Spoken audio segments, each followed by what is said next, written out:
Hello. My name is Megan, and I got your number from your husband's phone. I figured it was time I sent you a notice about who I am and who I am to your husband, Charlie. Actually, he and I have been together for some time now. He was just too busy with me to tell you to leave. So, it would be great if you could be a dear and help us out here. It would be even more great if you could hurry up and step out of the picture. Okay? Thanks. Who is this? Megan who? I don't know a Megan. You must have the wrong number. But seeing as how you had to introduce yourself, the person you are trying to reach must be a stranger too. Who are you to send such vulgar messages to a complete stranger? Have you no respect? Oh, honey, it's okay. I understand. You must be so devastated to be betrayed by your trusted husband like this. It's just the initial shock. It'll pass. But let me say it again so you can really process this. I am sleeping with Charles. We have been for months now. We just celebrated our 6-month anniversary the other night. I'm with him right now. He's napping next to me. Your marriage is over, girl. What on earth? My husband. Charles is with you right now. He sure is. You thought he was at work, didn't you?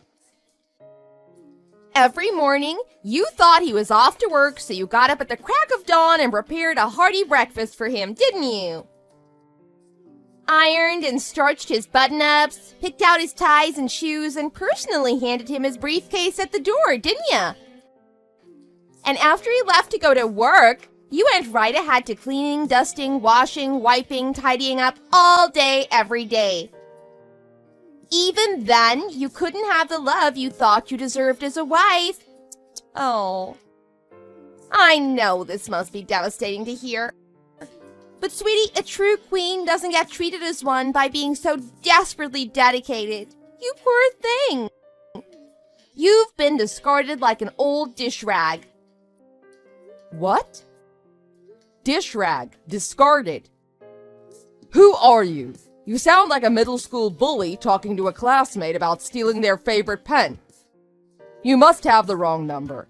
My husband is in no condition to get out of bed, let alone be disloyal. To me or to anyone. And even if he could, he wouldn't make himself available to a vulgar woman like yourself a mile away. Please check the number and leave me alone. You have mistaken me for someone else, clearly. I don't think so, honey. Oh, is this a new form of catfishing? Am I being catfished right now? Well, it's not gonna work on me. I'm not that gullible, young lady. I'm calling the police now. Catfishing? You think I'm scamming you right now? Wow, Charles was right.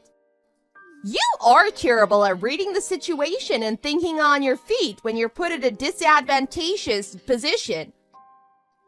You're just rambling out lies, aren't you? And don't you, young lady, me.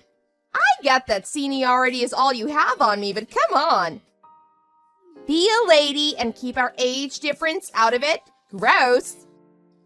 If you must know, even just to see how young your husband likes them, I just turned 25 last week. I am old enough to be comfortable in my own skin, but still young enough where everything is still tight and perky. I'm also old enough to know this is what I want and that this is what he wants. So now that he's taking a nap beside me, I borrowed his phone to get your number. My husband is really there. With you, right now. Yes! Oh, how many times do I have to tell you? Do you think if you keep asking me it won't be true anymore? Do you need proof? Do you want me to send you a selfie? I know you've already seen him naked, but he may have changed since the last time you saw him a decade ago. There's no need to be ugly like that. I'm above it if you are. I just want you to be a dear and volunteer to leave him. Don't make a big deal, you know? What good is it for you, or for any of us really, to hold on to a shell of a man? He doesn't love you anymore. He hasn't for a long, long time. Trust me. That is very curious. If all you're saying is true, can I ask you a question? Why are you, an eligible woman in her prime in all her perkiness, wanting to be with my husband? You take one step out of your house and the world is full of great young men who are in your own age group. There are TV programs that bring together young men and women and make couples out of them. Why are you obsessing over my Charles, who, let's be honest, isn't young or extremely handsome? Not anymore, at least. He's still pretty young. Don't you say that about Charlie.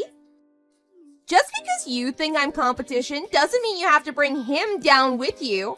What is wrong with you? I never cared about how men looked anyway. I know about the $10 million he'll be inheriting from his father soon, and that makes him the sexiest man I know. You are threatened by me because you think you'll lose that money to me now. It's embarrassing, honey, because that money was never going to be yours. What inheritance? What inheritance? Oh, yeah, right. Like hell you don't know. Charlie already told me you know. In fact, he told me everything. How his daddy is in the hospital fighting a losing battle with terminal cancer, and that he's leaving his entire net worth to his only son. He has maybe a month left to live if he's lucky. I mean, he's as good as gone, isn't he? Of course, you're gonna try to keep her place as Charlie's wife so you get to dip your finger in the honey pot. But no, that position is mine. Charlie is choosing me. Disappear quietly and I'll be sure to convince Charlie so you can have a fat severance check above market value. I think I understand now, yes. I knew you'd be interested once I mentioned the severance money. I like that. At least you're honest about your greed. Now that you've got your ears perked, there is one condition still. You've already said more than one condition, but let's hear it. What is it? When you leave Charlie, I need you to take his mom with you. Of course, you'll take your kids, but I need you to take his mom with you as well. What? His old mom. Once Charlie's daddy dies, I will bet you my life that she's gonna want to move in with him. I can't stand the thought of it, living with an old hag, fighting to be the alpha female of the house, competing for Charlie's attention like we're school children. Not to mention the old people smell. I hate old people. Ugh. I hope to God I don't live to be that old. Ew. So, I want you to volunteer to take her with you, okay? The old hag. Yeah. Oh, she sounds awful. So needy and naggy and high maintenance. Gross. Who does she think she is, a princess? She's like 70. I heard you and her get along really well, like real mother and daughter. She even likes you more than her own son sometimes. Is that true? That is messed up. I can't deal with that kind of bull. Nuh-uh. She's all yours. Think of the severance payment also as compensation for looking after his mom. You won't get paid like that anywhere working as a hospice nurse. So this is a great offer for you. Everybody wins. Do you think without the old hag's approval, there will even be an inheritance? Like you guessed, in the case of a living spouse, it all goes to the spouse first. For real? Oh, I thought that might happen. Well, I'm not worried about it. I'm sure Charlie has a plan when it comes to that. He's always complaining about his mom being annoying anyway. He's probably thought up a way to trick her into giving up her share. Did you think just because you were a little chummy with your mother-in-law that you get special treatment? That's hopeful and sweet, but very naive. Blood is always gonna be thicker than water, no matter what people say. That is never gonna happen, I assure you. I don't foresee myself signing any document or contract presented to me concerning my renouncement of any inheritance I'm rightfully due. What? What are you talking about? I'm not Charlie's wife. I'm his mother. What? That's right. I am the, what was it you called me? Old hag. It looks like you've been referring to my son rather than my husband. Did I get that right, dear? Excuse me? I found a contact in his phone that was named Nag Queen. He would always complain about his wife nagging him, so I thought, but you're his mom, not his wife? Last I checked, yes. As embarrassing as it is to admit, I am Charles Jr.'s mother. And yes, I'm the one whose approval and renouncement you were conspiring to obtain through less than ethical means until moments ago. I must say, I'd been contemplating whether or not to officially include my daughter-in-law as a recipient of my husband's fortune after his passing. Mainly because I was uncertain as to how my idiot son would treat her once he's had a taste of the sudden wealth coming his way, and I wanted her to have a safety net. Huh, how silly of me. It was all for nothing. I knew I should have listened to my instincts. I am glad you mistook me for my son's wife today. Now I know what my decision needs to be. There shall be absolutely no inheritance for my son or any brainless bimbo he thinks his wife is worth trading for. Brainless bimbo? How dare you? And what are you talking about? You can't do that to your own son. He's your flesh and blood.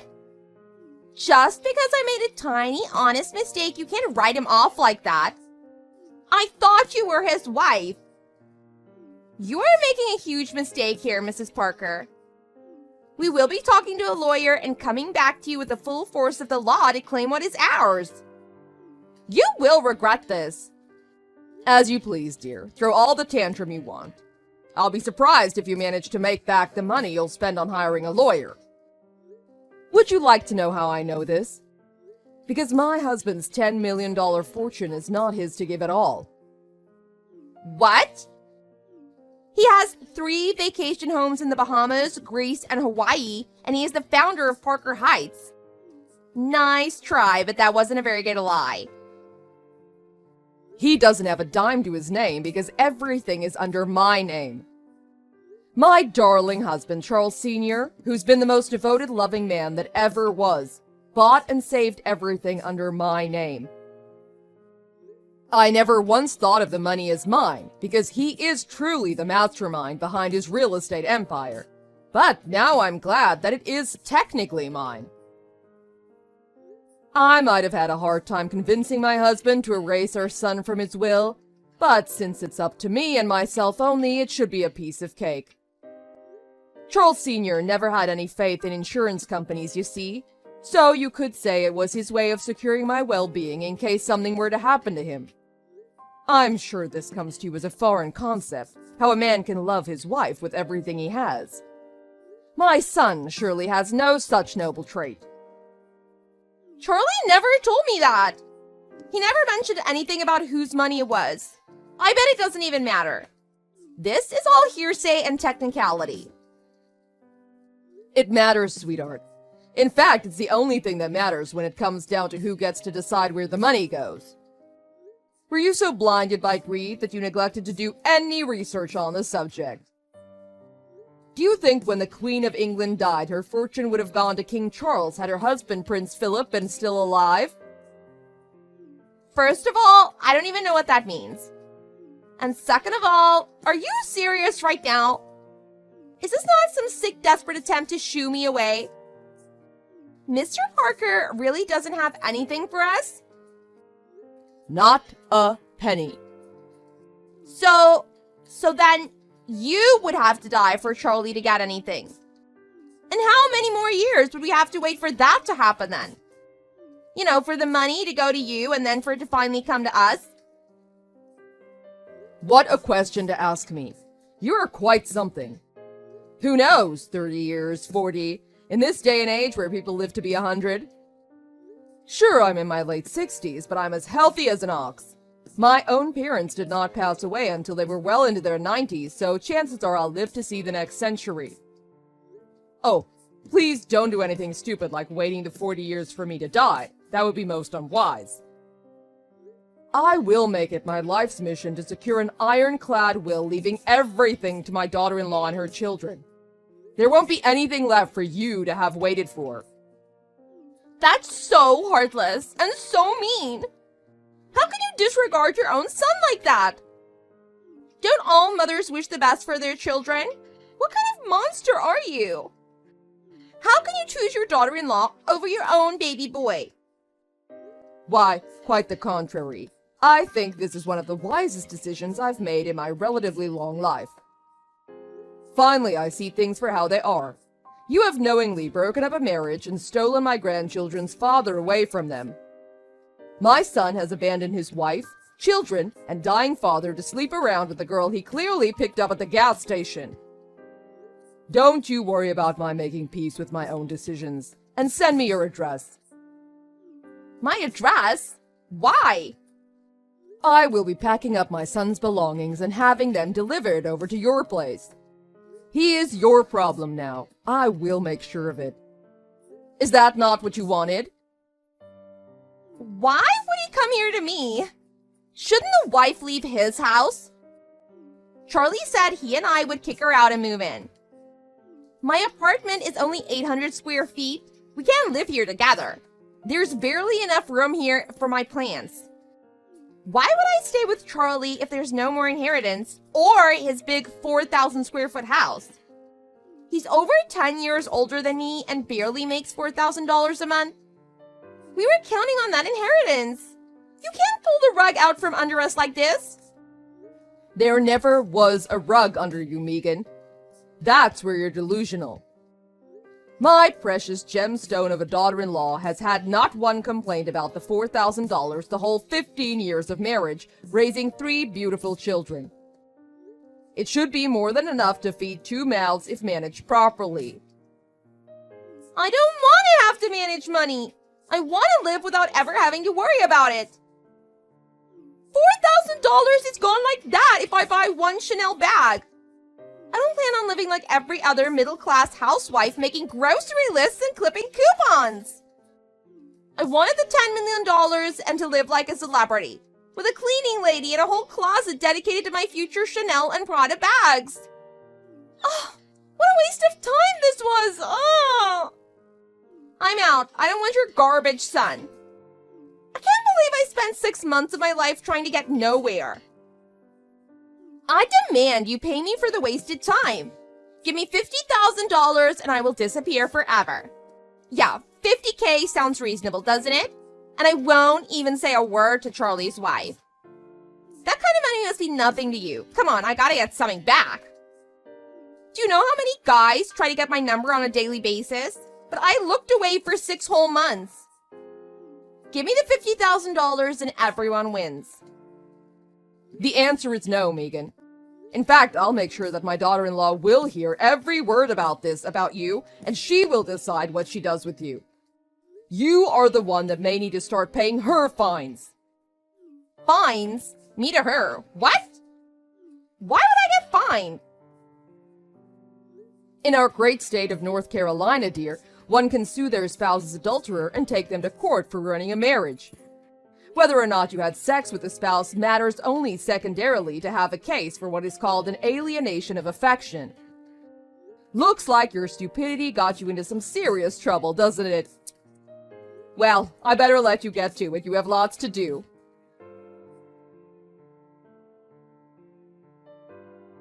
Shortly afterwards, my idiot son was thrown out like an old dish rag himself and came crawling back to beg for forgiveness from me and his wife. It was not a pretty sight to behold, seeing my only son on his knees, but it was the least he could do to own up to what he'd done. I myself also asked my daughter-in-law for her forgiveness, for raising a man who turned out to be a terrible husband who broke her heart. I told her that she should decide how to proceed going forward and that I will 100% support whatever she decides. My daughter-in-law, who has a heart of gold, thought long and hard about this sudden onslaught of information and came to a conclusion that made me respect her even more. It was her judgment that keeping a bad husband around was exponentially better than having no father for her 3 children. Can you imagine that? A truly great mother who puts her children above all else, including her own pride and vengeance? However, upon my suggestion, Charles Jr. and his wife Anne both agreed for a brief separation, if only to allow Charles some time to self-reflect and for Anne to spend quality time with her children in our vacation home in Hawaii. As soon as my husband finally lost his battle to cancer and moved on to be with God, I pulled some strings and sent Anne and her children on an all-expense-paid resort trip for 2 months. What good is a fortune if I don't spend it on my loved ones? I am beyond grateful to have such a beautiful person inside and out come into my life, and sincerely hope that my imbecile son has some capacity left in him to learn a thing or two by following her example. As for the homewrecker, Megan, I'm unsure what fate was waiting for her after her brief time with my son. I could hire a private investigator to find out, if only for my own peace of mind, but I have a feeling my daughter-in-law would rather forgive and forget than hold on to unresolved grudges. In an attempt to learn from her myself, I've chosen to follow in her footsteps. I thank God every day that my grandchildren will grow up to be great human beings, and I will help them get there every day, if only to redeem myself from failing with Charles Jr.